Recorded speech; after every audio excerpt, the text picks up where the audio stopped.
다음은 유상범 의원님 질의해 주시기 바랍니다. 예, 유상범 의원입니다. 장관님, 양당의 합의라는 것이 우리가 갖고 있던 헌법의 정신, 기존의 형사소송법의 정신, 이것이 위배되는 합의를 그것이 지켜줘야 된다고 주장하는 것이 과연 타당한가요? 저는 그렇지 않다고 생각합니다. 저도 그 부분은 전적으로 동감합니다. 아무리 국회가 국민의 대표기관이라고 할지라도 법률과 헌법의 정신에 위배되는 합의를 한다면 그 부분에 대해서는 당연히 수정이 돼야 됩니다. 그래서 애초 합의가 있었지만 이 부분에 대해서 국민의힘에서는 합의문대로의 법률 개정은 사실상 대한민국 형사소송 시스템의 근간을 흔든다고 했기 때문에 반대를 했던 거고, 그 반대로 인해서 사실 위장탈당이 나오고 회계 쪼개기가 나오고 민주당의 일방 통과 법안이 나온 겁니다. 그건 동의하시죠? 저도 그렇게 이해하고 있습니다. 네. 우리 장관께서 8층 유령의 방에 대해서 아마 이 전용 헬스장이라고 말씀을 하신 부분에 대해서 추미애 그 전 장관께서 즉각 페이스북에다가 반박의 글을 올렸습니다. 보니까 업무 공간 설치 후에 여직원 휴게소를 설치하였다 이렇게 썼는데 또 가로 넣고는 체력 단련까지 싹 넣었어요. 근데 실제로 그게 여직원 휴게소였습니까? 아니면 체력 단련실이었습니까? 제가 사진을 보여드리겠습니다. 직원들이 그 존재를 모르는 직원들이 대부분이었습니다. 그 공지가 아예 안 됐습니까? 예. 그 안에 있는 구조가 이런 식으로 그 트레드밀과 짐볼, 그 에어 매트 뭐 이렇게 돼 있었습니까? 그랬던 것 같은데요. 예. 네. 근데 또 추미애 전 장관은 유휴 공간을 법무부가 활용하기로 행안부와 협의 완료했다 이렇게 또 말씀을 하시면서 이것이 법적으로 정당했다 이렇게 답을 하는데요. 다음 볼까요? 당시 행안부에서 굉장히 이거 하면 안 된다는 문제 제기 좀 했다고 들었습니다. 그래서 존경하는 장동혁 의원께서 행안부에 의뢰를 했습니다. 그 운동시설 설치와 관련돼서 협의가 됐냐 그랬더만 이와 같이 운동시설은 설치가 돼 있지도 않다라고 답을 하고 이와 관련돼서는 협의한 바 없다고 답을 했어요. 이 부분 확인을 하셨나요? 지금 제가 이게 몇 달 전이어서 제가 일부러 얘기하려고는 아니었는데요. 네. 사실은 이게 맞습니다. 그리고 행안부가 협의한 공문을 보니까 다 칸막이 신규 설치와 내부 인테리어 이거 외에는 협의된 공문이 없어요. 운동시설은 아예 협의된 공문에서 빠졌더라고요. 이것도 다 아마 법무부에서 이미 이 내용을 확인한 걸로 봅니다. 그렇습니다. 저기 앞으로 돌려볼래요? 여기 잠깐 보시죠. 여기 보니까 운동시설은 다 보내셨다 그랬죠? 그 법무연수는 진천에. 예, 그 어차피 저 공간을 없애면서 내부에 있는 자료를 진천에서 교육생들이 하는 헬스장이 있는데 그게 기기가 낡아가지고요. 그쪽으로 예. 보내줬어요. 그럼 요 진볼이랑 보라색, 분홍색 매트도 다 같이 보냈습니까? 제가 그것까지 모르겠지만 하여튼 다 다 보내주라고 했습니다. 보냈습니까? 서해 공무원 사망 소해 사건에 대해서 질의를 하겠습니다. 서해 공무원 사망 소해 사건은 저는 대한민국 국민이 북한에 표류하는 보호를 받고도 사망하기 6시간 동안 국가가 국민의 생명보호 조치를 취해야 할 의무를 방기한 사건이다 이렇게 보고 있습니다. 남북 이벤트랑 친북관계 유지만을 위해서 문재인 정권이 파장을 축소하고 책임을 회피하기 위해서 월북몰이를 하면서 고 이태준 씨와 그 가족의 명예를 살인한 사건입니다.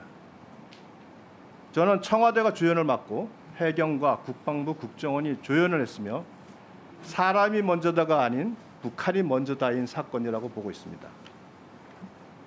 넘겨보실래요? 문재인 대통령이 2020년 10월 유족에게 보낸 편지를 보면 모든 과정은 투명하게 진행하고 진실을 밝혀낼 수 있도록 내가 직접 챙기겠다고 약속을 했습니다. 그러나 실제 그 약속은 문재인 정부에 대한 비난을 면하기 위한 기망적인 약속에 불과했다 이렇게 저는 보고 있습니다. 이제 검찰과 윤석열 정부에게 이 실체적 진실을 밝힌 책임과 의무가 있다고 저는 생각을 합니다. 철저히 수사가 될 수 있도록 관심을 가져주기 바랍니다. 당연한 임무라고 생각합니다. 문재인 정부 아래서 청와대가 주연을 했다는 부분에 대해서 간단히 설명을 드리겠습니다. 자, 국방부가 2020년 9월 23일 아침에 문재인 대통령에게 사살과 시신 소외 사실을 보고를 했는데 그날 하루 동안 국방부는 실종과 월북 가능성에 대한 발표만 했습니다. 9월 24일 북한에 실종자가 발견되면 돌려달라는 취지의 대북 통지문을 발송을 했습니다. 마치 당시까지는 사실을 인지하지 못하는 위장하는 듯한 행위를 보이기도 했습니다. 9월 27일 날 국가안보실에서 국방부에 시신 소각 사실 확인의 입장을 바꿔서 시신 소각이 추정되는 입장으로 선회하도록 지침을 내렸고요. 청와대 민정수석실 A 행정관은 당시 김홍희 해경청장이 자진 월북에 방점을 두고 수사하라는 지침을 잘 따르지 않는다고 판단해서 당시 윤성현 수사정보국장을 찾아가서 청와대 지침을 무시하고도 감당할 수 있겠냐고 강한 압박을 했다는 언론 보도가 있습니다. 해경은 9월 24일은 월북 1차 발표에서는 월북 징후가 없었다고 했다가 결국 9월 29일 2차 발표에서는 자직 월북으로 판단을 했습니다. 문재인 대통령은 9월 28일 날 수석 보좌관 회의에서 남북 간 군사 통신 시설이 막혀 있는 현실에 대해서 아쉽다고 말을 했지만 이미 9월 23일에도 UNA 판문점 통신 채널을 통해서도 대북 통지문이 발송이 됐습니다. 청와대 압수수색했었죠. 청와대 관련 기록 압수수색했었는데 대통령 기록관에 대한 압수수색이 있었던 걸로 알고 있습니다. 당시 생산 문건을 위해서 대통령 기록관실 압수수색을 했었는데 회의 기록은 전혀 발견되지 않았죠. 구체적인 증거 관계까지는 잘 모르겠습니다. 네, 언론 보도는 그렇게 나왔습니다. 언론 아마 보도에선 발견되지 봤습니다. 않은 게 사실일 것으로 보입니다. 그 외에 국정원에서 첩보 기록을 삭제하고 국방부에서 SI 정보 수십 건을 삭제를 했습니다. 그럼 해경, 국방부, 국정원 이 세 기관에서 이렇게 월북을 위해서 노력하는 그것을 누가 지시를 했겠습니까? 청와대가 지시할 수밖에 없는 사안이다. 철저한 수사를 해주기를 이 방송을 보고 있는 검찰의 담당 검사들에게 철저히 촉구합니다. 마치겠습니다. 이 사안은 이미 많이 전후 상황에 대해서 이미 많이 알려져 있는 상황이기 때문에 그 전모를 투명하고 공정하게 밝힐 것이라고 저는 생각합니다. 네, 수고하셨습니다. 다음 권인숙 의원님 질의해 주시기 바랍니다. 저 자료 제출 요구 먼저 1분 정도 하고 네. 그다음에 하겠습니다. 저 권인숙 의원입니다. 안녕하세요. 오전에 속개 전까지 요청했던 자료들이 아직 안 왔어요. 하나도 안 왔습니다. 잠시만요. 아까 제가 챙겨봤던 것 중에서 지금 좀 이따가 의원님께 전달드리도록 아니요, 하겠습니다. 이거 정말 이 말씀 자꾸 드려야 되는데 저희가 충실하게 감사라는 게 내부 변화를 위해서 정말 중요합니다. 저도 기관을 운영해봐서 아는데요. 외부에서 얘기하지 않으면 정말 바뀌지 않습니다. 지금 몇 주 전에 법무부에 요청했던 자료도 지금 제출이 안 되고 있는 거 아시죠? 위원님, 저희 전체로 보면요, 저희가 통계로만 보다면 지금 요청해서 저희가 나간 자료가 과거보다는 좀 굉장히 높이 올라가 있습니다. 95% 나갔거든요. 근데 다만 위원님 아침에 얘기 드릴게요. 요구 자료에 대해서요. 제가 어떤 거냐면요. 저 1분만 더 주십시오. 이거 설명해야 될 것 같아서요. 질의 시간 같이 하시면 안 되겠습니까? 네? 아니요. 예. 알겠습니다. 예. 네.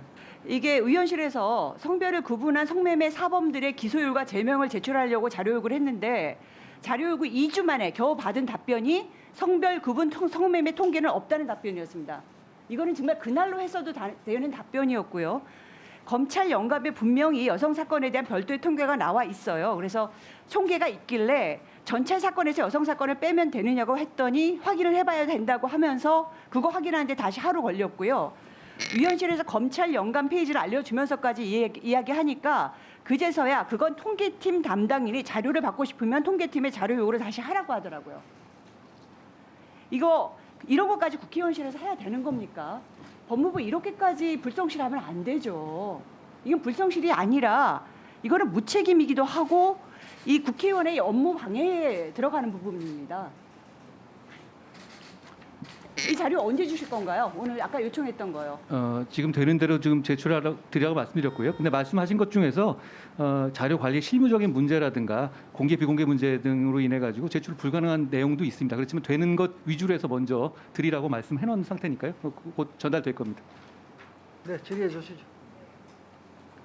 네, 장관님, 이 대검찰청 분류로 4대 강력 범죄 중에서 흉악범죄가 살인, 강도, 방화, 성폭력으로 나뉘는데 이 중에서 가장 많은 비중을 차지하는 범죄 뭔지 아시죠?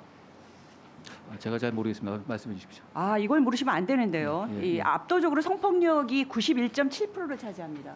이건 좀 아셔야 될 것 같습니다. 그래서 법무부가 성범죄 사건 어떻게 처리하는가가 대한민국 형사사법체계 근간에 들어간다고 좀 봅니다. 근데 이제 뭐 엠번방 사건에 이어서 국민적 공분을 샀던 L 성착취 사건 때도 그러셨고요, 그죠? L 성착취 사건 기억하시죠? L 성착취 사건이요. KBS 보도에 네네. 그때 발표하셨어요. 디지털 성범죄 사건에 대해서 엄정히 대응한다고 했고 오늘도 그 얘기하셨죠. 예. 근데 이제 디지털 성폭력은 불법 수익 환수 중요합니다. 그렇죠. 아, 이게 이 범죄 수익 규모도 굉장히 크고 그다음에 이제 뭐 범죄 수익이 범행의 동기가 되죠. 그리고 수사 또는 재판 이후에도 또 가해자 또는 삼자가 피해 영상물의 복원 재유포를 감행하는 요인도 되고요. 이 자료 보시죠. 서울중앙지검 디지털 성범죄 특별수사팀이 조지분의 추정 범죄 수익을 100억 이상이다라고 하면서 언론에 내보냈습니다. 아마 이거 기억하시는 분들 많을 거예요. 워낙 자극적이었어가지고요. 그런데 2020년 10월 중앙지검 보도 자료를 보면 검찰은 박사방, 조지빈 등에 대해서 범죄 수익, 범죄 은닉 등의 혐의로 현금 1억 800만 원을 몰수 추징 보전을 청구했고 법원이 대부분을 인용했습니다. 근데 법원 선고 후 검찰은 실제 얼마나 추징했을까요? 장관 알고 계시나요? 장관님 알고 계시나요? 위원님, 이런 정도 질문을 하시면서 사전에 답을 안 주시면 제가 이 숫자를 어떻게 맞추겠습니까? 네, 너무 상징적이어서요. 보도에 따르면 상식적인가요? 7만 원 했다고 네, 합니다.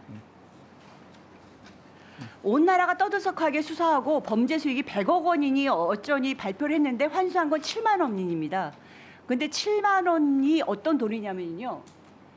은닉된 걸 검찰이 찾아낸 게 아니라 아버지가 영치금으로 넣어준 거라고 합니다.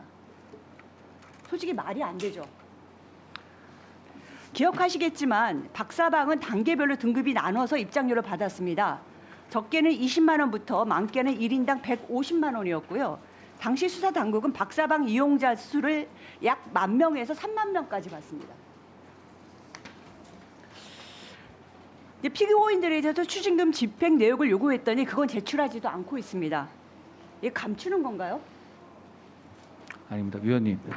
진짜 이런 범죄를 조금 더 효율적으로 처단하기 위해서 검찰도 이런 정도의 디지털 성범죄를 직접 수사하게 해주시면 안 되겠습니까? 이거 못하게 할 이유가 뭐가 있는지 저는 들으면서 아니, 계속 검찰의 생각납니다. 문제는 이건 지금 추징의 문제입니다. 이 추징은 철저히 수사를 철저히 먼저 할 검찰의 수 있을 업무죠. 경우하고 추징을 얘기하는 겁니다. 지금. 경찰까지 다 지난 다음에 나중에 뒷붙이는 아이, 거하고는 다릅니다. 지금 다른 얘기를 하고 있는 게 아니고요. 예. 지금 추징과 관련된 얘기를 자, 하고 그러니까요. 있고요. 이 거기서 추징은 예. 철저히 검찰의 업무죠. 추징은 그렇지만 검찰의 능력이고요. 그렇죠? 초기에 수사를 직접 할 수 있는 경우하고 나중에 넘어와서 뒷북치는 거하고는 좀 다릅니다.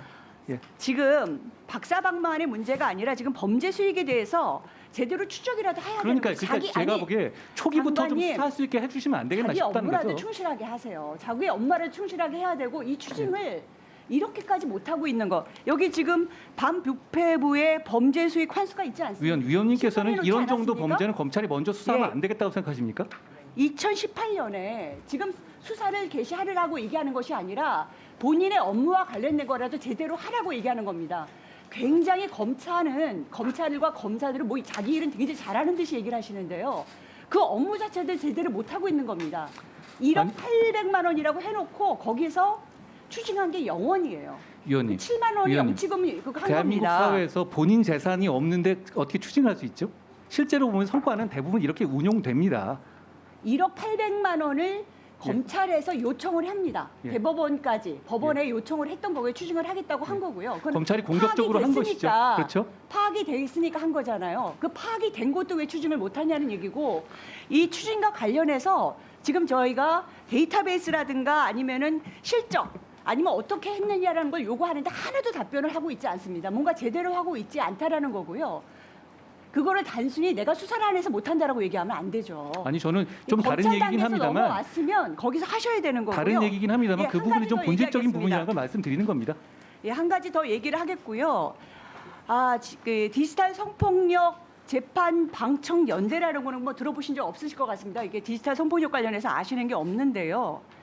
이 디지털 성폭력 사건에서 형사 사법 절차에 실망을 한 여성들 사이에서 재판을 직접 감시하고 알리려는 시도가 생겨나고 있고, 이분들이 재판 모니터링도 하고 그중 일부는 피해자 신뢰 관계들을 검찰 조사에 동행하고요. 뭐 지난번에 이제 법원 젠더 법 연구회에서 전문 법관 연수 강연자로도 나서기도 했습니다. 근데 저희들이 이제 이분들하고 대화를 나눴고, 사실 증인으로도 오늘 요청하려고 했는데 이제 저희가 증인 신청을 받아주지 않아서 못했는데요. 이 검찰들의 사례입니다. 이분들이 잘하는 검찰들도 있었지만 굉장히 불만이 많더라고요. 여기서 보면 사례 2를 보면 공판 검사를 면담했는데 검사는 사건 파악도 제대로 안 돼 있었고, 디지털 자료의 기본 단위인 이 JPG, 뭐 MP3, 뭐 KB, 킬로바이트, 메가바이트도 의미도 모르더라. 디지털에 대한 기초 지식조차 없는 상태로 일일이 설명하면서 재판 진행해야 됐다라는 것도 있고요. 그 다음에 이제 뭐 성범죄 피해자에게 불법 촬영물이 완전히 폐기됐는지에 대한 정보도 매우 절실한데 수사기관은 이걸 알려주지도 않더라. 그래서 이제 폐기가 집행됐는지에 대해서 물으니까 담당자로부터 휴지통에, 컴퓨터 휴지통이죠, 파일을 하나씩 끌어다 버린다라는 답변을 들었다라는 거예요. 이게 뭘 말하냐면 이 수사에 열심인 검사들도 있지만 디지털에 대한 기본적인 지식도 없는 검사, 이 증거물 확보에 소극적인 검사, 피해자 통보 절차에 소홀한 검사들이 있다라는 겁니다. 그래서 이게 전반적으로 뭐 모든 검사가 다 잘할 수는 없겠죠. 그렇지만 이 디지털 성범죄에 대해서 엄단을 하겠다, 잘해보겠다라고 얘기를 한다면 전반적인 변화는 느껴져야죠. 그 변화가 너무 느껴지지 않는다라는 것을 지금 말씀드리는 거고요. 이 성폭력의 강력범죄 절대적인 비중을 차지하는 것도 지금 모르시고 계시잖아요. 아니 그거는 그냥 91.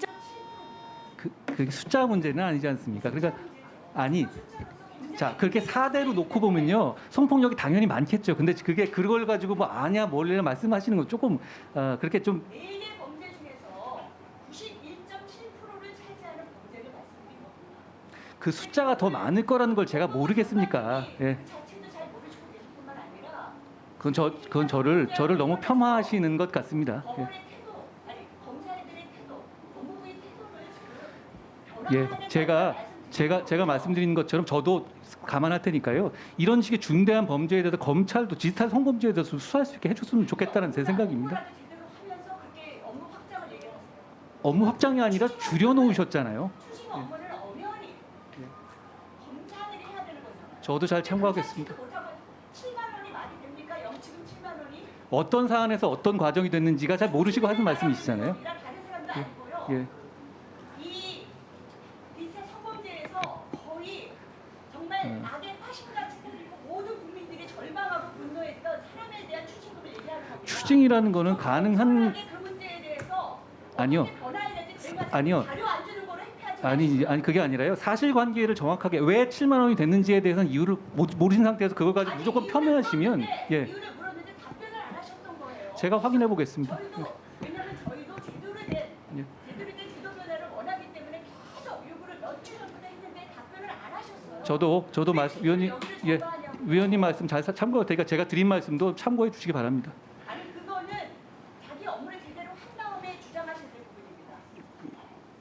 자, 장관님. 우리 권인숙 위원님께서 질의하신 내용은 조주빈 사건에서 소위 1억 원 상당의 추징 청구를 하고 대법원에서 추징 결정이 내려졌는데 왜 7만 원, 또 영치금 7만 원밖에 추징이 안 됐느냐라고 하시면서 이제 왜 1억 원을 확보했기 때문에 추징 청구를 하고 추징 결정이 내려진 거 아니냐라는 취지로 질문을 하셨어요. 그래서 소위 추징이라는 것은 어떤 제도, 어떤 취지의 그 제도고, 그리고 추징 보전은 어떤 의미고, 라는 부분을 장관님께서 지금 말씀을 한번 하시죠. 답변을 드리시죠. 그 예, 부분에. 위원장님, 제가 위원장님 지금 그 관련해서 제가 한꺼번에 7만 원 그 사안의 경우에 있어서 어떤 경위가 됐는지를 좀 파악해서 나중에 한번 한 30초만 나중에 시간을 주시면 제가 종합해서 설명드리겠습니다. 예, 수고하셨습니다. 다음은 조정은 위원 질의해 주시기 바랍니다. 예, 그 질의하기 전에 그 자료 요청 관련해서 1분만 발언하겠습니다. 예, 그러시죠.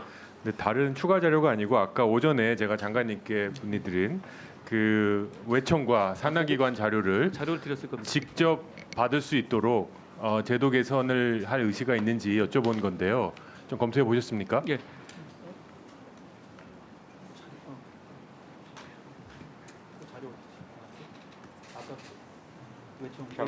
장관님 답변 지연되니까 잠시 중단을 시간 중단하고. 예.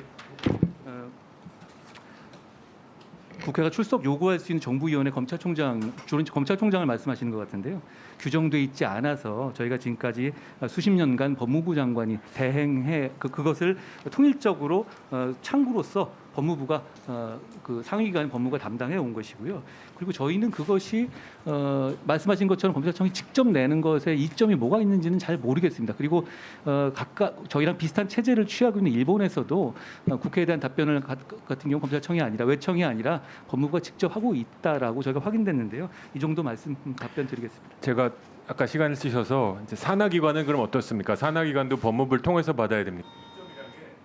이점이라기보다는 약점이 자료를 요청하면 한 달이 걸립니다. 제가 그러면 법무부 예. 승인 때문에 한 달이 걸린다고 하는데 다른 상임위에서는 있을 수 없는 행위예요. 제가 보기에 법무부 승인 때문에 한 달이라는 건 좀 엄살 같고요. 그게 그런 식으로 동용되지 않는데 제가 의원님들 그 보시는데 산하기관이라고 해서 늦게 가지 않도록 제가 독려해서 그 부분을 좀 확실하게 책임지고 챙기겠습니다. 그것도 감사드리고 한 말씀 더 부탁드린 건 검찰은 그렇다 쳐도 뭐 이민정책연구원 같은 산하기관의 자료들까지 법무부의 승인이 있어야 국회에 제출할 필요는 없지 않습니까? 그러니까 업무적인 내용으로서 어차피 대부분 다 제가 책임지는 내용인데요. 대부분 이제 그 자료 제출 요구 중에 상당 부분은 서면 답변의 성격도 상당히 많이 있거든요. 그러면 책임지는 제가 그걸 책임질 수 있는 얘기가 나가게 하는 것도 저는 의미는 있다고 생각합니다. 어차피 저희 산하기관에 나가는 서면 답변석 내용들은 결과적으로 제가 책임져야 되는 내용이기 때문에 제가 한번 스크린을 하고 나가서 제가 책임성 있게 답변 드리는 거는 어떨까 싶습니다. 다만 이제 말씀드린 것처럼 한 가지 더 요청드리겠습니다. 다른 장관님들, 예. 산업부, 예. 정기부 장관한테 한번 물어보시죠. 예. 그 장관님들 산하기관 41개 있는 장관도 있거든요. 근데 장관은 거치지 않고 바로 국회 갑니다. 그 자신감 도대체 어디서 나왔는지 한번 물어봐 주시고. 제가 한번 상황을 파악해 보겠습니다. 제가 솔직히 이 질문을 제가 처음 받아봐서 생각을 못 해봤습니다. 생각해 보겠습니다. 예, 시작하십시오. 저는 외국인 정책에 대해서 질의 드리도록 하겠습니다. 일단 저는 외국인 문제, 이민 문제 이런 뭐라고 불러야 될지 모르겠지만 이 문제에 대해서 이번 정부에 들어서 굉장히 중요한 의제로 다뤄지기 시작한 거에 대해서는 굉장히 큰 의미가 있다고 생각하고 박수를 보냅니다. 다만 제가 여러 번 이제 세미나를 같이 개최하면서 느꼈던 점은 찬성과 반대의 목소리가 굉장히 크고 그리고 거리가 상당히 있다라는 생각입니다. 이민청 전 지지하지만 그거보다 더 먼저 해야 될 일은 우리 대한민국의 미래를 위한 이민 정책의 기조를 잡는 거다라는 생각이 듭니다. 극단의 예를 들어보면 우리가 과연 미국과 영국처럼 이민을 받을 때 노동자만 받는 게 아니라 가족이 다 와서 정착하는 그런 이민을 받을지 아니면 스페인과 포르투갈처럼 거의 대부분 남자였겠죠. 와서 최대한 빠른 시간 일하고 돌아가는 그런 단기 종류의 이민을 받을지 이 기조에 따라서 굉장히 다른 이민 정책이 펼쳐지고 또 사회에 미치는 영향이 큽니다. 윤석열 정부에서 이 이민 정책의 기조를 어떻게 잡아나가고 있습니까? 여러분 잘 아시다시피 저희하고도 좀 여러 가지 토론하고 계신데요. 이게 나라별로 이민 정책을 완벽하게 성공한 나라는 아직 없습니다. 그리고 말씀하신 스페인이나 이런 나라들하고 좀 다른 점은 우리나라는 북한으로 막혀져 있는 반도기 때문에 오로지 길이 바닷길밖에 없는 고립된 섬이죠. 그럼에도 불구하고 인구는 늘어나지 않고 있고 또 그 과정에서도 외국인에 대한 어떤 반감이 우리 단일 민족 특성상 남아 있는 부분도 있고요. 그런 차원에서 저희가 지금 제가 솔직히 말씀드리겠습니다. 저희의 기본 목적은 지금까지 이민과 관련해서 난제에 대해서는 어려운 질문에 답하지 않았던 정부의 입장을 바꿔서 지금 이제는 답할 수 있는 기구를 만들고 컨트롤 타워를 만들고 체제를 갖춰나갔다는 것이 1번입니다. 의원님 아시지만 우리 국민들이 외국인들이 막 몰려드는 것 자체를 좋아하시지 않습니다. 그리고 그게 자기 일자리에 대한 어떤 불안감 같은 것이 있을 거고 충분히 전 이해할 만하고 그거 우선적으로 존중해야 될 부분이라고 생각하거든요. 그러니까 기본적으로는 외국인의 우수 외국인을 유치하고 그 들어온 외국인들한테는 예측 가능성을 주되 중요한 것은 불법 체류자에 대한 엄격한 단속 등 이게 기본적인 어떤 내국인의 질서를 해야지 않는 방향이어야 한다는 것이고 그런 차원에서 최근에 뭐 우리 경쟁국인 일본이나 대만이나 중국에서도 이민 부서를 확대하지 않았습니까? 그런 것처럼 저희도 늦지 않게 100년 되게 만들어야 되겠다. 이 방향입니다. 저는 동의하고요. 다만 제가 꼭 부탁드리고 싶은 건 그 기조의 문제 굉장히 중요합니다. 그리고 우리 사회에 제가 보니까 열이면 열 의견이 다 다르신 것 같아요. 이거 충분히 논의하지 않고 한 방향으로 밀어나가면 부작용이 굉장히 클 거다라는 말씀 동의하시리라고 생각하고 저희가 이번 그 하반기 방향으로 좀 직제에 계속 이어나가 주셨으면 좋겠고요. 직제에 들어가 있지 않은 이유가 바로 그겁니다. 이건 알겠습니다. 속도전의 문제가 아니라 정답을 내야 될 문제라고 생각합니다. 제도 하나 좀 건드리고 넘어가겠습니다. 계절 근로자 제도는 법무부에서 추진하시죠? 예. 맞습니다.